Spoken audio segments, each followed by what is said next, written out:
Assalamualaikum warahmatullahi wabarakatuh. Alhamdulillah, alhamdulillahillazi asra bi'abdihi lailan minal masjidil haram ilal masjidil aqsa. Barakna hawlahu linuriyahu min ayatina innahu was-sami'ul basir. Asyhadu an la ilaha illallah wahdahu la syarika lah wa asyhadu anna Muhammadan abduhu wa rasuluhu la nabiyya ba'da. Rabbi israh li sadri wa yassir li amri wahlul 'uqdatam min lisani yafqahu qawli. Yang saya muliakan para ibunda saya yang hadir, pengurus Permata. Hari ini kita digabung dan wajah ibu-ibu itu tidak asing bagi saya. Ya, hampir-hampir semuanya kenal. Karena kita sering ngaji kan, kajian fikih. Ada pula yang sekampung ya dengan saya juga. Ada dari Al Husna, dari Al Fajar, Asyakirin ya. Yang dari mana lagi? Asyuhada ada juga. Oh iya, mungkin ibu yang nggak kenal dengan saya. Karena di Asyakirin saya ngaji fikih di situ. Di Al Fajar ngaji juga. Di Al-Husna saya ngaji juga. Jadi tidak asing lagi, setiap kita wirid Bu ya, kita ketemu, cuman pembahasan kita khusus masalah ibadah, ilmu yang berkaitan dengan hukum ibadah kepada Allah. Dan ibu-ibu semua yang hadir, mudah-mudahan acara kita ini diberkahi oleh Allah Subhanahu wa taala. Amin ya rabbal alamin. Maka bersyukur kita kepada Allah, mudah-mudahan Allah selalu memberikan keberkahan dalam hidup kita. Karena setiap hidup itu yang kita cari berkah. Bukan banyak rezeki, bukan rumah bagus, bukan mobil banyak. Tapi yang kita minta itu apa? Berkah. Allahumma inna nas'aluka salamatan fid din. Ya Allah, selamatkan agama kami. Wa ziyadatan fil ilmi. Tambah ilmu. Kalau ilmu ya ziyadah, kata ibu tadi, ibu RW kita, ketua kita. Ilmu itu ditambah. Sampai di rezeki bukan minta banyak, bukan minta tambah. Wa barakatan fi rizqi. Berkahi ya Allah rezeki kami. Karena dengan keberkahan itulah kebahagiaan kita dapatkan. Banyak orang kaya hari ini tapi mereka miskin, betul enggak? Banyak orang kaya tapi miskin, makan aja nggak sempat. Ya, saking sibuknya makan nggak sempat dia. Kenapa? Takut kita meskipun kaya, harta kita dicabut keberkahannya oleh Allah Subhanahu wa taala. Maka betullah para ulama sufi dulu mengatakan, bagaimana harta itu supaya berkah? Maka mintalah keberkahan, dekat kepada orang yang memberi rezeki itu. Apa yang memberi kita rezeki? Allah Subhanahu wa taala sang Khaliq, maka dekat kepada Allah. Ini kunci keberkahan. Orang yang dekat kepada Allah, dialah yang mendapatkan keberkahan dalam hidupnya. Makanya ketika ulama mengatakan manusia itu seperti ikan di dalam air. Gelisah ikan tadi Bu, karena dalam air. Hilir mudi ke sana ke sini, enggak pernah tidur. Selanjutnya kawannya bertanya, wahai ikan, kenapa engkau gelisah? Maka ikan tadi menjawab, wahai kawanku, saya gelisah karena saya sedang haus. Mau minum, ikan tadi haus dia. Tapi dia tidak sadar dia berada di dalam air. Kehausan dia mencari air ke sana ke sini. Suatu malam ikan tadi bermenung, ambil yang itibarnya. Apa yang direnungkan oleh ikan tadi? Kenapa saya haus padahal saya berada di dalam air? Itulah kita ibu ini. Sibuk kapan mobil berganti nih bang, katanya kan. Kapan rumah ini diganti nih bang. Tidak pernah tenang. Ya, tidak pernah puas dia dengan pagar rumahnya. Mau ganti, ini dekat lebaran lagi, mau ganti. Tidak pernah tenang, gelisah terus menerus. Dengan nikmat yang diberikan oleh Allah, nikmat saja dia gelisah. Kenapa kita gelisah? Karena kita tidak dekat dengan Allah Subhanahu wa taala. Maka kunci berkah tadi bagaimana kita dekat kepada Allah Subhanahu wa taala. Nah, saya memang diminta untuk ngisi ini dah seminggu, Bu. Ya, saya tanya lagi, kapan acaramu Jumat? Rupanya habis Jumat tadi ada nikah. Nah, ada nikah kan? 2 pasang lagi, Bu, ada nikah. Alhamdulillah ada penghulu kita ya suruh untuk nikahkan orang ya, untuk 2 pasang ini. Karena bulan Rajab ini kan bulan bayi. Jadi banyak yang nikah ya. Yang belum nikah segera menikah. Karena kenapa? Memang saya tugasnya menikahkan orang. Saya kepala kuah. Jadi sibuk menikahkan. Ya. Dan memang banyak yang nikah ini, kalau di kantor saya tengok banyak yang janda-janda juga yang nikah itu. Banyak, Bu. Cuman trennya sekarang kebanyakan janda itu nikah dengan bukan duda, bujang. Saya heran juga kok bisa begini gitu kan. Kemarin ada nikah lagi. Ibu, kenapa Bu mau nikah? Iya. Bahannya tengok, oh ada akta cerai. Bahan yang laki-laki saya tengok masih bujang juga. Alhamdulillah. Karena menikah itu sunnah Rasulullah. Hablum minan. Nah, ini kaji kita hari ini. Alhamdulillahilladzi asra. Maha suci Allah. Subhanallazi asra. Maha suci Allah yang telah memperjalankan hambanya dari Masjidil Haram ke Masjidil Aqsa yang terjajah hari ini. Dari Masjidil Aqsa Mi'raj naik ke Sidratul Muntaha. Kajian kita singkat saja hari ini, yang inti-inti saja. Karena saya nggak tahu juga Islami orang rupanya peringatan hari ini. Asra, berjalan. Berjalan itu sifatnya datar. Dari bumi ke bumi. Naik Mi'raj. Naik. Apa makna ini dalam kehidupan kita? Hablum minallah, hablum minan nas. Jaga hubungan baik kita dengan Allah dan jaga hubungan baik kita sesama manusia. Makanya pernah ahli ibadah, Bu, kerjanya baca Quran, Solat malam tidak ada berhenti. Ahli ibadah tadi. Puasa dia di siang hari, baca Quran, berzikir kepada Allah. Malam dia bermimpi, datang malaikat pencatat ketika itu. Apa dalam mimpinya? Wahai malaikat, apa yang engkau berikan kepadaku? Aku membawa buku. Ada catatan. Apa isi catatan tadi? Orang-orang yang dimasukkan oleh Allah ke dalam surganya. Boleh saya tengok catatan ini? Ditengokkan. Dia tengok catatan. Dia menyangka dirinya sudah pasti masuk dalam ahli surga. Enggak ada dosa dia. Kenapa? Rajin ibadah kepada Allah. Dicarilah, Bu. Dicari namanya, tidak pernah ketemu. Dibolak-balik lagi, enggak ketemu.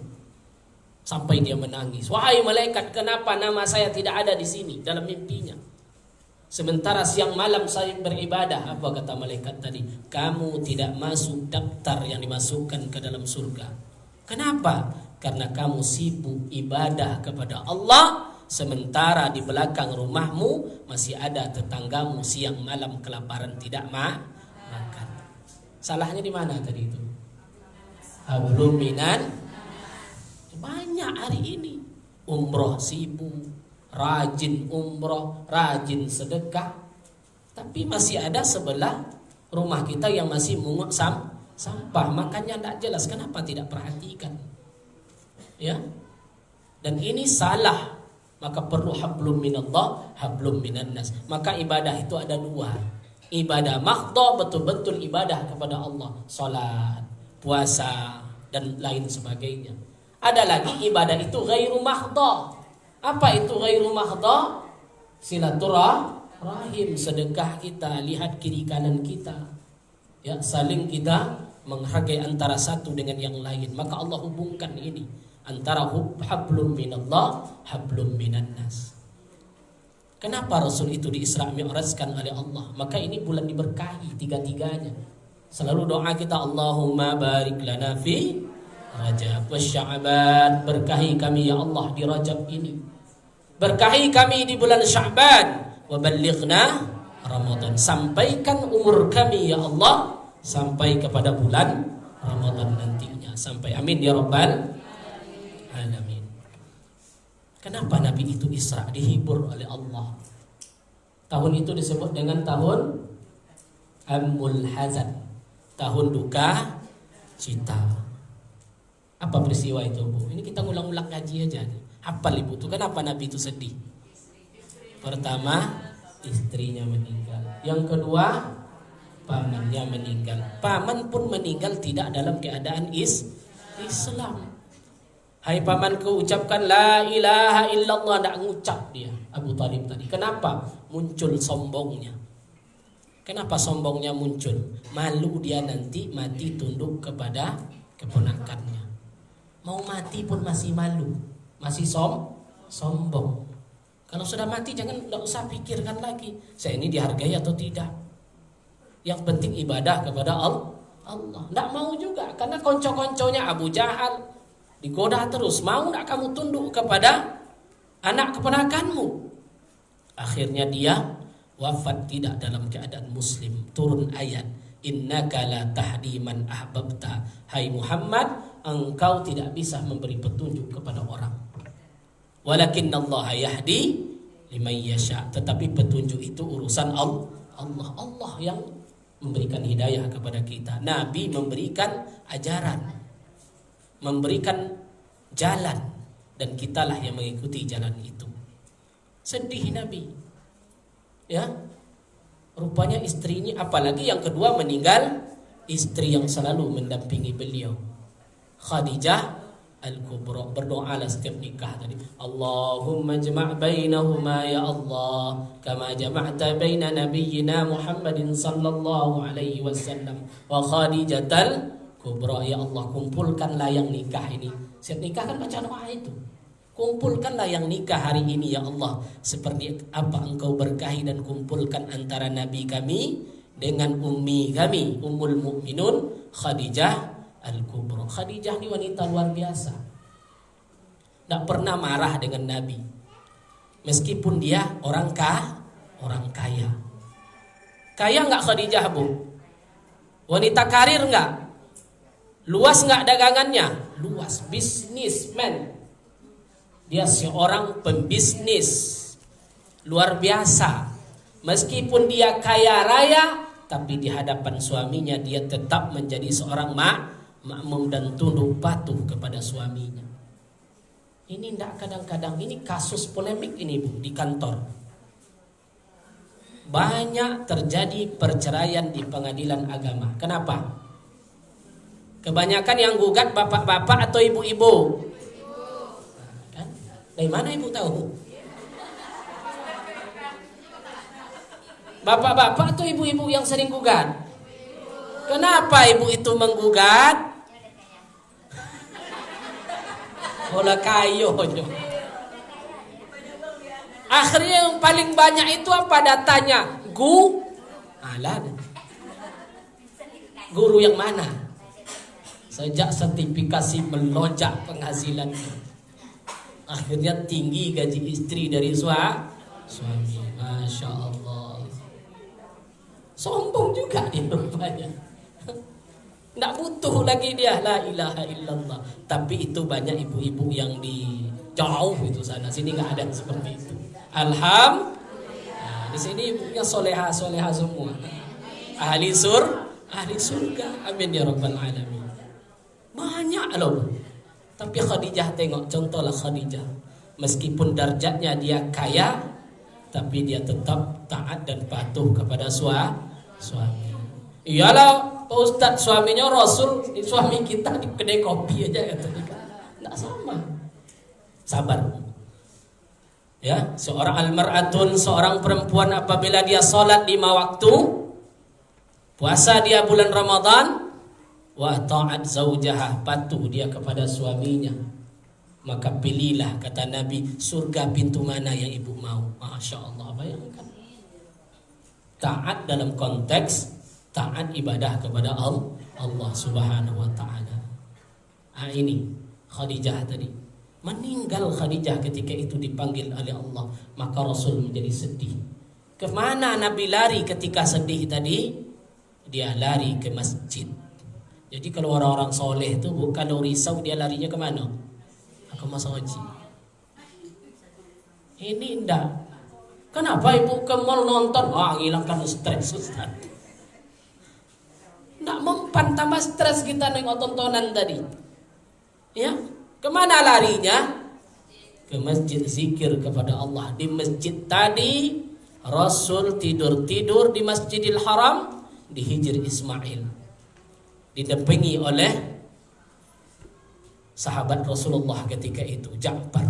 Maka datanglah malaikat Jibril datang, dibawa Nabi tadi, dibedah dadahnya, dikeluarkan, kemudian dibersihkan. Dan inilah peristiwa Isra.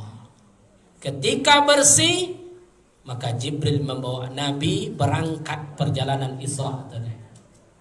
Berjalan Nabi, naik kendaraan. Apa nama kendaraannya? Burak.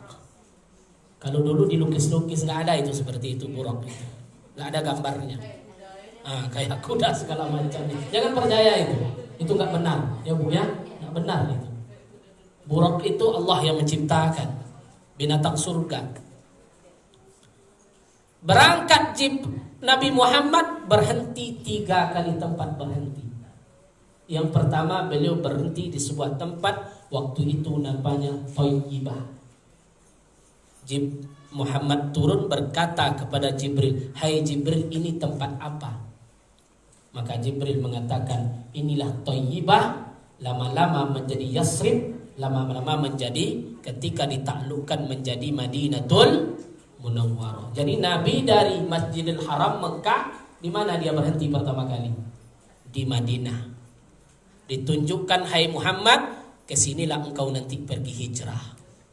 Hijrah engkau nanti ke sini." Ditengokkan oleh Allah, disinilah Islam mulai berkembang, disinilah Islam akan gemilang. Lanjut berjalan, berhenti lagi. "Hai Muhammad, tahukah engkau ini tempat apa?" "Tidak," kata Nabi. "Inilah perhentian yang kedua yang disebut dengan Tursina." Di mana Tursina itu? Ketika Musa berkata-kata dengan Allah. Wa kallamallahu Musa. Tidak bisa sambung ayatnya. Wa kallamallahu Musa taklima. Berkata-katalah Allah dengan Musa. Jadi Nabi yang pernah bercakap langsung dengan Allah itu siapa? Nabi Musa alaihi salam. Maka Musa disebut dengan kalamullah. Agamanya apa Bu? Kitabnya apa? Taurat. Taurat agama, kitab agama apa? Yahudi. Tapi mereka tidak mengamalkan Taurat. Berpaling dari ajaran Nabi Musa alaihi salam. Nabi turun di situ. Islam meluruskan ajaran Taurat. Islam meluruskan ajaran Taurat. Terus Nabi berjalan, berhenti lagi yang ketiga. "Hai Muhammad, tahukah engkau ini tempat apa?" "Tidak," kata Nabi. "Inilah tempat di mana Nabi Isa dilahirkan oleh Allah yang disebut dengan Baitul Lahmi." Apa Baitul Lahmi itu? Baitul Laham. Sekarang disebut dengan Bethlehem, Palestina. Rumah daging. Disitulah Nabi Isa dilahirkan. Bukan 25 Desember, bukan. Ya, Nabi Isa dilahirkan di situ. Maknanya apa? Nabi Isa kitabnya apa? Injil. Islam datang meluruskan Injil. Kenapa? Karena terjadi perubahan. Maka diluruskan. Maka kitab yang wajib kita imami Taurat, Zabur, Injil, Al-Qur'anul Karim. Berhenti Nabi di situ. Maka selanjutnya dari Bethlehem pergi ke Masjid Al-Aqsa. Berkumpul di situ. Apa kata Jibril? "Hai Muhammad, ke depan engkau." Nabi mengatakan, "Hai Jibril, kenapa ini ramai sekali?" Inilah saudara-saudaramu yang diangkat oleh Nabi dan Rasul dari Allah Subhanahu wa ta'ala. Maka engkaulah imamnya. Imamul Anbiya wal Mursalin. Nabi Muhammad itu imam segala nabi dan rasul. Berapa jumlah nabi, Bu? Berapa jumlah rasul, Bu? Jumlah nabi 134.000. Jumlah rasul 315. Yang tertera dalam Al-Quran berapa? 25 nabi dan itu pun tahapan tanda. Apal Ustaz waktu MDA dulu gini? Ya maklum lah Ustaz. Sekarang kan udah tua, ada apal lagi. Ya biasa tuh Bu, faktor umur. Ya. Alasannya faktor umur. Asal jangan kenapa nggak sholat Bu? Kau udah tua Ustaz. Nggak bisa. Sholat itu nggak ada batasnya. Nabi jadi imam di sana sebelum persiapan Mi'raj. Ini rangkaian cerita ini disebut dengan Isra. Lanjut ke Mi'raj. Naik Nabi, berangkat dengan Jibril naik ke atas. Banyak peristiwa itu. Dari Masjidil Aqsa ke apa nama tempatnya? Sidratul Muntaha. Naik Nabi, langit pertama ketemu ini. Apa dia yang lihat? Nggak usah kita terangkan. 1, 2, 3, 4, 5, 6, 7 langit. Terakhir bertemu dengan Nabi Ibrahim alaihissalam. Ketika Nabi ketemu dengan Ibrahim, maka Nabi melihat rupanya yang paling mirip dengan Nabi Ibrahim adalah Nabi Muhammad sallallahu alaihi wasallam. Karena Nabi Muhammad keturunan Ibrahim. Ibrahim, Abraham, bapak 3 agama. Ya, kalau di Taurat orang Abraham. Di Bible Abraham. Ibrahim ini punya 2 istri. Jangan marah pula, 2 istri Ustaz ngaji istri pula enggak, Bu. Tetap 1 kita hukumnya. Ibrahim ini punya 2 istri. Memang istri itu sunnah Rasul. Banyak ibadah yang terkandung di situ. Bahkan Nabi juga menganjurkan memegang istri saja dapat pahala. Mencium istri dapat pahala. Itu baru 1 orang istri. Nah, bisa kena usir saya di sini. Ya orang yang rajin grup WhatsApp itu kan sering kayak gitu tuh memenya. Baru 1. Allahu Akbar. Tetap Bu. Ya, bayangkan Rasul saja istrinya tetap 1 sampai Khadijah wafat. Maka jadilah ibu seperti Khadijah. Khadijah gak pernah di madu, pernah gak? Gak pernah Bu. Selama dengan Khadijah Rasulullah tidak pernah nikah. Baru kapan beliau itu baru nikah? Setelah Khadijah wafat. Nikah sama siapa? Aisyah radhiyallahu anha. Aisyah itu tua atau muda? Muda kan? Bukan istri muda Nabi, bukan. Aisyah posisinya waktu itu istri pertama. Betul tak? Karena Khadijah wafat. Umpamanya ibu wafat, abang nikah lagi. Istri pertama atau kedua tuh? Istri pertama namanya, bukan kedua. Kecuali ibu hidup, abang nikah lagi. Nah, jangan salah persepsi. Ibu itu baru istri kedua. Makanya kan ibu sering gitu. Jangan abang coba-coba nikah, langkai dulu mayat. Kalau udah jadi mayat baru boleh. Nah, berarti istri pertama hitungannya Bu, bukan kedua. Makanya Khadijah, Aisyah ini adalah termasuk istri pertama. Tua atau muda? Selanjutnya baru berkembang Islam, Nabi baru menikah lagi. Kenapa Nabi nikah? Ada yang sahabatnya meninggal, istrinya jadi janda, tidak ada yang ngurus. Nabi menikahinya. Tapi istri Nabi setelah Aisyah itu muda atau tua? Jujur Bu, tua atau muda? Berarti istri Nabi yang pertama istri yang kedua.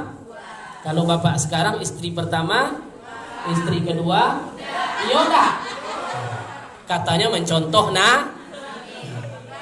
itu alasannya Bu. Kalau abang mau nikah lagi, kasih syarat. Abang mau nikah lagi bang? Iya sunnah katanya kan. Iya, silakan abang nikah, tapi cari umurnya yang 2 kali lipat dari Ibu berapa umurnya, Bu? Hah? 40 umur Bu ya, berarti cari yang umur 8. Mana ada lagi. Habis, selesai. Katanya ikut silakan. Jadi jangan sembarang-sembarang. Mau nikah lagi ikut sunnah. Coba hari ini. Ini realitas.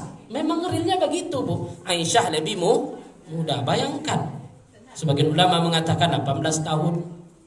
Ya. Nikah dengan Rasulullah. Carilah. Dapat ilmu ibu satu kan. Dapat ilmu satu itu. Maka Nabi naik tadi. Ketemu dengan Nabi Ibrahim alaihissalam. Ibrahim itu bapak 3 agama. Istri pertama Sarah, nggak punya anak. Apa kata Sarah? Bang, kita kan nggak punya anak, nikahlah bang lagi. Nikah dia dengan yang sering nolong Sarah, namanya Hajar. Ketika nikah dengan Hajar hamil. Hamil Hajar. Diberitakan oleh Allah, hai Ibrahim, bawa Hajar yang sedang hamil itu ke sebuah lembah. Di dalam Injil sampai hari ini masih ada kalimatnya yang disebut dengan lembah Paran. Apa itu lembah Paran? Inilah polemik hari ini. Bisa cek Bibel hari ini. Ada dia disuruh ke lembah Paran. Sebagian ulama, sebagian analisa, sebagian orang mengatakan inilah lembah Makkatul Mukarramah. Tercantum di kitab terdahulu. Yang lama, yang sekarang masih ada. Masih ada kalimat itu, tapi disebut padang Paran. Tahu itu panjang ceritanya tuh. Ismail lahir, Hajar kesini kesana kesini sampai Syai'ah. Itu panjang kajiannya. Habis lama itu waktu. Sampai dihentakkan kakinya keluar air Zam-Zam. Itu proses. Hajar lahir Ismail. Pulang ke Palestina Hebron, lahir lagi Sarah hamil, maka lahir anaknya Ishak. Ismail dengan Ishak satu bapak beda ibu. Dari Ismail turun sampai kepada Nabi Muhammad sallallahu alaihi wasallam, penutup segala nabi. Dari Ishak banyak nabi di situ. Yakub, Yusuf, Ayub, Syuaib, Harun, Musa sampai kepada Nabi Isa, yang semuanya adalah Bani Israel atau Israel. Orang Israel. Nabi dari kami dulu banyak. Kenapa penutup Nabi orang Arab? Mereka nggak terima. Musa Bani Israel, Isa Bani Israel, Yakub Bani Israel, Yusuf Bani Israel. Mereka jaya dulu, iya, di zaman, apalagi zaman Bani Israel itu Daud dan Sulaiman. Maka muncul kerajaan Daud yang mereka sebut dengan David. Muncul Nabi Sulaiman, mereka sebut dengan Solomon. Maka ingin mendirikan di Masjidil Aqsa itu bait suci yang disebut dengan Haikal Sulaiman. Kita percaya Nabi Sulaiman, tapi bukan yang digambarkan oleh orang Israel hari ini. Mereka menyebut raja di raja. Kita menyebutnya Nabi dan Rasul alaihi salam. Jadi Ibrahim ini bapaknya. Dari Hajar orang Arab, dari Ismail, dari Ishak orang Israel. Yang perang sekarang Arab dengan Israel. Satu bapak lain ibu, sepupunya rupanya. Tapi Allah membatasi seluruh Nabi Israel diutus kepada Bani Israel. Ketika Nabi Muhammad, Allah katakan, wa ma arsalna illa rahmatan lil alamin. Nabi Muhammad diutus ke seluruh alam, bukan orang Arab saja, tapi termasuk kita. Allahumma salli ala Sayyidina Muhammad. Inilah ceritanya. Sampai naik sampai ke Sidratul Muntaha. Disitulah terjadi peristiwa besar. Apa yang terjadi? Disitulah Jibril menampakkan bentuk aslinya. Karena selama ini Jibril datang seperti manusia, datang dalam mimpi, datang seperti orang tua. Tapi ketika di Sidratul Muntaha, Rasulullah tercengang kagum. Kenapa? Jibril berubah, melihatkan bentuk yang asli. Tengok dalam surat An-Najm ayat 13. Apatumarunahu nazlatan ukhra. Ketika itu Nabi melihat Jibril dalam bentuk yang lain. Seperti apa beliau melihat Jibril? Malaikat yang sangat indah. Sayapnya saja berapa? Coba baca kan. Ada sejarahnya itu. Diterangkan di situ. Inda Sidratil Muntaha. Di mana Nabi Muhammad melihat Jibril bentuk aslinya? Ketika di Sidratul Muntaha. Apa kata Jibril? Disinilah batas saya, hai Muhammad. Hai Muhammad, disinilah batas saya, hijab saya dengan Allah. Naiklah engkau sendiri. Begitulah mulianya Nabi Muhammad. Naik Rasul sendiri. Karena derajat Jibril sampai di situ. Naik Nabi Muhammad sampai ke Raf-Raf. Terus naik. Puncaknya apa, Bu? Nabi menghadap Allah. Nabi Isa lahir tanpa bapak, disebut dengan Ruhullah, Roh Kudus. Pernah Ibu dengar? Roh Kudus, Roh suci, disebut Tuhan Bapak segala macamnya.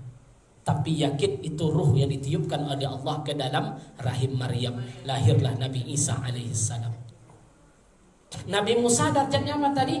Bercakap-cakap langsung dengan Allah. Nabi Muhammad musyahadah, bertemu dengan Allah Subhanahu wa taala. Maka Nabi Muhammad disebut dengan Habibullah, kekasih Allah. Luar biasa Bapak Ibu. Begitulah kemuliaan Nabi kita. Tapi apa kata Allah ketika itu? Inilah yang Ibu baca setiap sholat. Apa? At-tahiyatul mubarakatus salawatut thayyibatu lillah. Apa kata Allah ketika itu? Assalamu alayka ayyuhan nabiyyu wa rahmatullahi wa barakatuh. Selamat atas engkau hai nabiku. Dialog ini di mana? Ketika Nabi menghadap Allah. Assalamu alayka ayyuhan nabiyyu wa rahmatullahi wa barakatuh. Selamat datang atas engkau hai nabiku. Apa jawab Nabi ketika itu? Nabi tidak sombong. Apa jawab Nabi? Assalamu alayna wa ala ibadillahis salihin. Ya Allah, bukan saya saja yang selamat, tapi umatku, hamba-hamba yang soleh. Sampai puncak derajat tertinggi, Nabi tidak sedikit pun sombong. Masih dia mengingat kita sebagai umatnya. Ini tidak baru bertemu dengan Presiden Jokowi. Dari mana tadi? Langsung sombong dia. Nabi bertemu Allah, tapi masih ingat umat. Luar biasa beliau dengan kita. Ini baru jadi dewan, anggota DPRD kota bukan baru datang. Alhamdulillah warga kita. Biasanya kalau dulu belum jadi dewan, mobilnya dibuka. Setelah jadi dewan, ditutup. Pas ke rumahnya, apa kata stafnya? Bapak lagi nggak ada. Kenapa? BKMT mau ngajukan proposal. Takut dia. Padahal kita yang kita yang naik kan. Takut dia nggak mau lagi. Apa maknanya di sini? Jangan sombong. Nabi saja tidak pernah dia sombong. Tidak ada orang darjat seperti itu Bapak Ibu. Darjat tertinggi masih ingat dia dengan kita, dan malaikat mengatakan asyhadu an la ilaha illallah wa asyhadu anna muhammadar rasulullah. Itulah puncak salat. As-salatu mi'rajul. Pernah dengar? Salat itu mi'rajnya orang mukmin. Kita baca dialognya. Asyhadu an la ilaha illallah. Ini enggak at-tahiyatul mubarakatus. Abang saya tadi di mana dia ya? Assalamu alayka ayyuhan nabiyyu wa rahmatullahi wa barakatuh. Sakit hati saya dengar ibu tadi. Sempat juga ngomong hatinya seperti itu. Padahal kita sedang sholat menghadap Allah. Itulah bahasa yang paling sakti dalam sholat. Maka itulah yang kita baca dalam sholat. Apa yang dimi'rajkan oleh Rasulullah menghadap Allah Subhanahu wa ta'ala. Maka turunlah perintah sholat 50 waktu sehari semalam. Itu tahu ibu kisahnya tuh kan. Naik sampai terakhirnya 5. Tinggal 5 waktu. Maka sholat ini bukan ibadah bumi. Sholat itu ibadah langit. Ingat bu, berapa rukun Islam? 5. Pertama, syahadat. Syahadat bukan perbuatan, bahasa hati. Asyhadu an la ilaha illallah wa asyhadu anna Muhammadar Rasulullah. Habis itu salat. Habis itu puasa. Habis itu zakat. Habis itu haji bagi yang mampu. Kita runut, haji kapan perintahnya? Nabi masih di bumi. Datang Jibril. Walillahi 'alan nasi hajjul baita man istata'a ilaihi sabila. Allah mewajibkan haji hai Muhammad melalui Jibril. Jibril yang mengatakan bagi orang yang mampu. Bagi orang yang mampu bayar haji. Kemarin 25 juta porsinya. Ntar lagi naik 45 juta porsinya. Sudahkah Anda mendaftar? Tergantung masing-masing. Pilih mobil dapat, enggak juga daftar. Istitoahnya terserah bu. Yang penting berapa daftar kemarin? 25 ngambil porsi.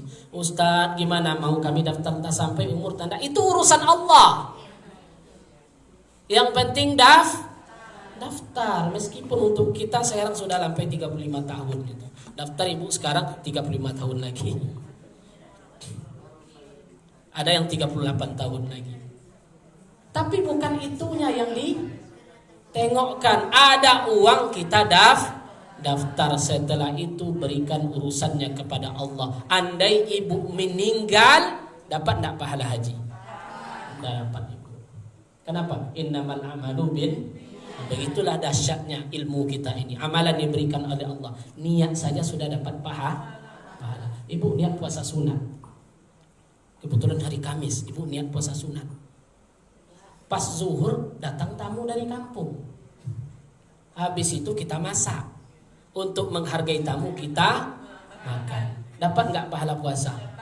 Dapat 2 pahala. Pahala puasa, menghargai tamu. Bayangkan itu. Kenapa? Sudah niat. Saya sudah bayar Ustaz porsinya 25 juta haji. Sudah masuk, sudah dapat nomor porsi. Kapan berangkatnya bu? Nggak tahu. Covid entahlah ada haji dan tak ada. Bayangkan bu, jemaah kami kemarin itulah haji itu panggilan. Haji itu bukan kita yang menentukan, Allah yang memanggil kita. Tahun 2020 awal Covid ya. Jemaah haji kami di kecamatan kami Kuah itu sudah buat manasik. Kumpulkan bu, semua sudah kumpulkan. Manasik sudah kita buat manasik. Keluar nomor porsi, keluar tanggal pemberangkatan. Kepada seluruh Kuah umumkan ke jemaah hajinya, kloter pertama berangkat tanggal ini sudah keluar. Paspornya sudah kita uruskan. Tinggal berangkat, sudah ada yang mendoa. Pak Kuah kita mendoa besok untuk berangkat ini. Ya siap bu, kita mendoa. Sudah kita doakan. Tahu-tahu datang datang corona, habis semuanya. Sampai sudah tahu nak berangkat juga di grup haji saya tengok, kapanlah kami ini berangkat nih Pak Kuah katanya. Berdoa sajalah kepada Allah kapan berangkat. Karena haji itu apa? Pas mau berangkat datang wabah. Ketika saya bertugas di Kuah sebuah tempat, itu kita sudah manasik. Ada ibu-ibu guru juga bu, porsinya sudah ada. Pak Kuah katanya tahun ini kan saya berangkat, tapi porsi ibu nggak keluar. Mohon maaf bu, berarti ibu tahun depan manasik. Saya bilang begitu. Iyalah Pak Kuah katanya. Pas manasik selesai kita berangkat, keluar waiting list. Kan ada keluar porsi tambahan, keluarlah ibu tadi. Ya Allah, ibu tadi keluar, kontaknya sudah ada, kita telepon, ibu berangkat besok, tolong bersiap. Nggak manasik, nggak apa-apa, ikut saja nanti manasik umum ketika mau berangkat. Itulah takdirnya. Pulang dari haji 4-5 bulan, ibu tuh dipanggil oleh Allah Subhanahu wa Ta'ala. Kalau sempat tahun depan tidak berangkat. Begitulah haji itu panggilan. Yang penting niat kita dan ikhtiar kita kepada Allah Subhanahu wa Ta'ala. Kemana pergi kaji kita sini, Bu? Ini haji yang pertama tadi ya. Kenapa haji? Haji diperintahkan Nabi masih di bumi melalui perantara. Siapa perantaranya? Jibril. Selanjutnya zakat. Zakat rukun Islam. Khuz min amwalihim shadaqatan tutahhiruhum wa tuzakkihim biha. Hai Muhammad, kata Jibril, ambillah harta dari zakat mereka. Perintah zakat Nabi masih di bumi pakai perantara malaikat Jibril alaihi salam. Bagaimana dengan puasa, Bu? Ya ayyuhallazina amanu kutiba alaikumus syiyam. Santap rohani Ramadan selalu udah malam pertama itu juga ayatnya. Malam kedua itu juga ayatnya kan? Ya ayyuhallazina, hafal Ibu, ya ayyuhallazina amanu kutiba alaikumus syiyam. Ini perintah puasa. Nabi masih di bumi dan melalui perantara Jibril alaihi salam. Syahadat, zakat, haji, puasa, perintahnya di bumi. Pertanyaannya, sholat bagaimana perintahnya? Di Tidak di bumi lagi Nabi, Bu. Dijemput, Jibril tidak sampai ke sana, Nabi dapat perintah langsung dari Allah untuk melaksanakan sholat 5 waktu sehari semalam. Maka sholat inilah ibadah yang utama. Sampai-sampai Nabi mengatakan, apa kata Nabi? Pertama kali dihisab di akhirat itu adalah sholat. Apabila sholatnya baik, maka dianggap amalnya baik. Apabila sholatnya tidak baik, maka dianggaplah seluruh amalnya tidak baik. Karena tergantung terhadap sholat kita.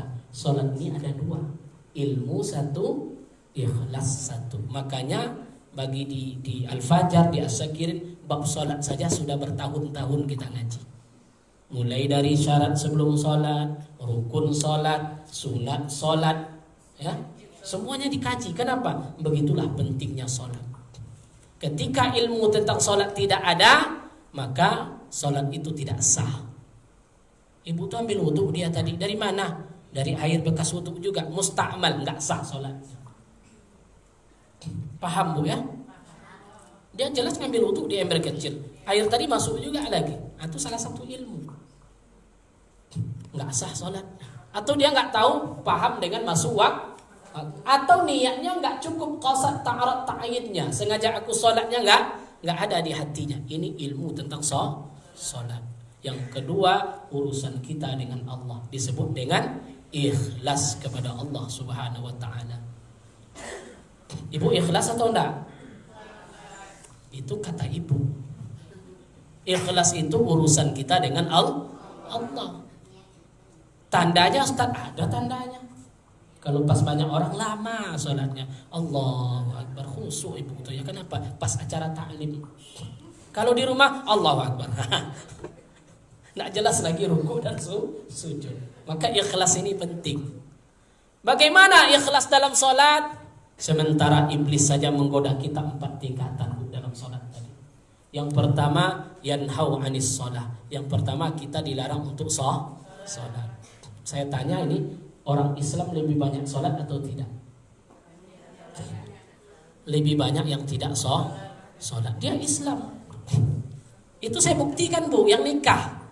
Nah, nikah itu kan ada namanya pemeriksaan berkas atau bimwin, nasihat pernikahan. Saya panggil calon suaminya, panggil calon istri, suruh duduk depan saya. Pertama itu apa pertanyaannya? Kamu sholat atau tidak? Tanya calon suami, sholat atau tidak? Sholat, Pak Kuah. Ini jawabannya membingungkan. Kamu sholat atau tidak? Kalau nggak jujur nggak saya nikahkan. Langsung dia jujur, sholat Pak Kuah, cuma 3. Karena takut nggak nih. Ada yang 3 kali sholatnya. Ada yang 2 kali. Tanya istrinya, kamu sholat atau tidak? Samonya Pak Kuah katanya. Samo dengan calon suaminya. Dan itu sebanyak dari 100 yang nikah, hampir 60% model itu. Sholatnya Bu, tapi maghrib, subuh tinggal, zuhur lewat, asar kadang-kadang sholat, kadang-kadang enggak. Begitulah, kenapa? Karena mereka menganggap sholat ini bukan sebuah yang sangat penting bagi badan kita. Sholat ini penting, tidak boleh kita meninggalkan sholat. Dan inilah gambarannya. Berarti kalau orang itu tidak sholat, masuk dia kategori pertama, masuk godaan pertama. Insya Allah ibu-ibu di sini sholat atau tidak? Sholat. Bebas kita dari godaan pertama. Masuk tingkatan kedua. Apalagi? Ya'mur bin ta'khir. Disuruh mengulur-ngulur waktu. Ibu tuh jualan, ramai, laku jualannya. Salat zuhur Bu, belum, ini masih 12.30. Nanti kan waktunya panjang. Jam 1 masih laku ini. Ini masih laku, jualannya masih laku. Salat Bu, masih jam 1, masih lama lagi. Asik tengok jam 2. Asik tengok jam 2:30. Tengok jam asar masuk jam berapa? Jam 4, 3:30. Oh ya, sholat zuhur dia. Kalau ibu masuk kategori ini, berarti ibu terperangkap godaan kedua. Ada enggak yang seperti itu di sini? Alhamdulillah enggak ada. Enggak ada aja jawab. Enggak usah disebut ada lagi. Oh ada Ustadz, kapan? Pas lagi pesta, undangannya banyak. Itu paksa diundurkan sholat. Alhamdulillah kita lolos mengulur-ngulur waktu. Maka sholatlah kita di awal. Datang godaan ketiga. Apa itu? Ya'mur bit ta'jil. Disuruh bercepat-cepat. Ibu tadi sholat awal waktu, tapi seperti ayam makan beras. Allahu Akbar, Allahu Akbar. Pokoknya habis azan, la ilaha illallah, langsung ibu tuh bantak sejadah, ya kan? Allahu Akbar, Fatihah 1 napas. Selesai. 5 menit, enggak sampai 5 menit, 2 menit selesai salat zuhurnya. Ya, ada juga yang seperti itu, pas kita tengok baru ngangkat takbir. Keluar kita minta salam, Assalamualaikum. Udah selesai salatnya, udah. Kalau ada yang seperti ini, masuk dia perangkat ketiga. Ibu tuh sholat. Diulur-ulur sholatnya enggak, di awal waktu. Cuman salahnya apa? Terlalu bercepat. Nah, ada yang seperti itu. Alhamdulillah. Tingkatan 3 godaan ibu sudah lolos. Disuruh tidak sholat, ibu sholat. Disuruh mengulur waktu, ibu sholat di awal waktu. Disuruh bercepat-cepat, ibu sholat dengan khusyuk. Allahu Akbar, khusyuk sholat ibu tadi. Godaan keempat pun datang. Apa itu? Ya'mur birriya. Disuruh kita menyombongkan diri. Ketika ibu sholat tadi, Assalamualaikum warahmatullah. Memang alim saya ya. La ilaha illallah. Paham Bu? Memang terasa, apalagi yang tahajud. Tahajud itu luar biasa godaannya, ujub namanya. Ujub ini merusak amal kita. Kenapa? Ketika ibu sholat khusyuk sholat. Apa makna ujub tadi? Bagian dari dia memuji diri sendiri. Allahu Akbar. Tidak ada orang yang sholat malam ini. Apa hati ibu? Saya inilah yang banyak amalnya. Tahajud saya nggak tinggal. La ilaha illallah. Ngomongnya sama siapa? Diri sendiri. Ini halus ini Bu. Halus, tapi harus kita buang. Makanya Hasan Al-Basri mengatakan, bagaimana cara mengatasi ini? Ketika kalian melangkah dari rumahmu ingin keluar, langsung ucapkan dalam hati kalian bahwa setiap kita melihat orang, apa dalam hati kita? Orang ini lebih baik dari saya. Ibu beli sayur, nampak ibu-ibu nggak pakai jilbab, beli apa hati ibu ngomongnya? Orang ini lebih baik dari saya. Kenapa? Mana tahu hatinya tulus. Pas tua nanti dia bertaubat kepada Allah. dia belum tentu. Kita belum tentu. Maka kuncinya apa tadi? Lihatlah orang itu lebih baik dari jangan pernah kita merasa lebih baik dari orang lain. Karena Allah tidak melihat bentuk. Allah tidak melihat yang lain. Tapi yang puncak dari ibadah tadi apa? Ikhlas kepada Allah Subhanahu wa taala. Lolos tak godaan yang keempat ini? Lolos, Masya Allah. Itu luar biasa tuh, Bu. Saya susah lolos dari itu. Sangat susah kita. Maka perbanyak istighfar kepada Allah.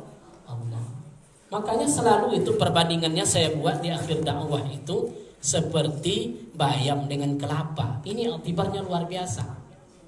Kelapa tadi sombong dia. Kenapa dia sombong? Dia punya segala-galanya. Lidinya dipakai, daunnya dipakai, batangnya dipakai. Iya enggak, Bu? Lengkap dipakai batangnya. Cuman salahnya kelapa itu satu, dia diambil oleh monyet. Itu saja. Nggak bisa ngomong. Sementara bayam, dia di bawah lemah, diinjak-injak orang. Tapi yang ngambil dia bukan monyet, tapi ibu-ibu yang cantik inilah yang ngambil bayam. Nggak mungkin bapak-bapak tegak, kemana Pak ngambil bayam? Nggak mungkin kan? Kan ibu yang ngambil bayam tadi. Dipatahkan bayam tadi, dibersihkan bagus-bagus. Nasib kelapa ini kasihan kali, Ibu. Jatuh ke bawah, Ibu. Buka pula lagi. Habis itu sudah dibuka kulitnya dibuka lagi. Habis dibuka dikukur. Dikukur ya. Dikukur lagi kan. Habis dikukur asap. Ya Allah, asap kelapa itu. Asap kelapa itu. Apalagi pas meras kelapa itu lagi nggak enak hati sama suami. Oh, katanya. Habislah semuanya. Lagi marah-marahan sama suami, dibawa apa? Meremes apa ini? Ngambil santan kelapa tadi. Yang diambil itu cuma apa? Santannya aja. Udah susah payah dari tadi. Yang diambil santan semua dibuang.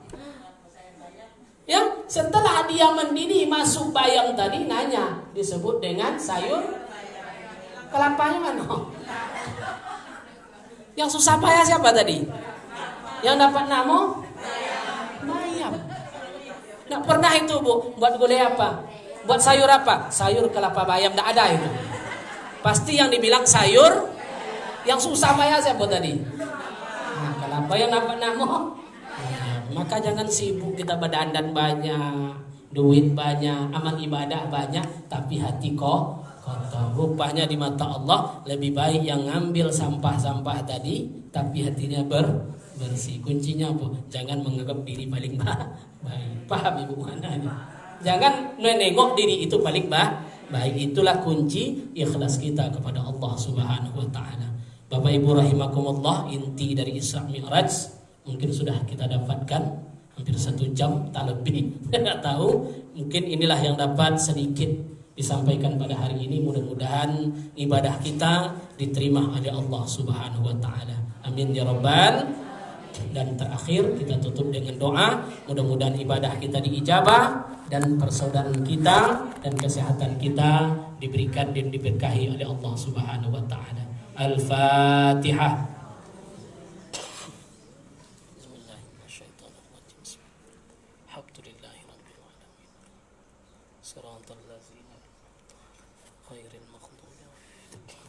Na'udzu billahi minasyaitonir rajim. Bismillahirrahmanirrahim. Alhamdulillahi rabbil alamin wassalatu wassalamu ala asrafil anbiya'i wal mursalin wa ala alihi wa sahbihi ajma'in. Allahumma rzuqna ya Allah ziyaratakal haram wa haramin nabiyyina Muhammadin sallallahu alaihi wasallam Makkatal mukarramah wa Madinatal munawwarah qabla an tumitana marratan ba'da marrah ya Allah ya rabbal alamin. اللهم اجعلنا وذرياتنا وأحلانا أهل العلم والخير. اللهم اجعل أولادنا وذرياتنا أهل العبادة والاستقامة. اللهم اجعلنا وأولادنا وذرياتنا من مقيم الصلاة يا الله يا رب العالمين ولا تجعلنا وإياهم أهل الضير يا الله يا رب العالمين اللهم لك الحمد وإليك المستكى وبك المستغاث وأنت المستعان ولا حول ولا قوة إلا بالله العلي العظيم ربنا اغفر لنا ذنوبنا ولوالدينا وارحمهما كما ربنا صغارا ربنا آتنا في الدنيا حسنة وفي الآخرة حسنة وقنا عذاب النار سبحان ربك رب العزة عما يصفون وسلام على المرسلين والحمد لله رب العالمين. Demikian ibu-ibu sekalian rahimakumullah. Kalau ada yang tersinggung mohon dimaafkan. Ada yang tersinggung, Bu? Ya, kita tidak boleh sombong ya. Mudah-mudahan ibadah kita saya tutup, Allah muwafiq ila aqwamit thariq. Assalamualaikum warahmatullahi wabarakatuh.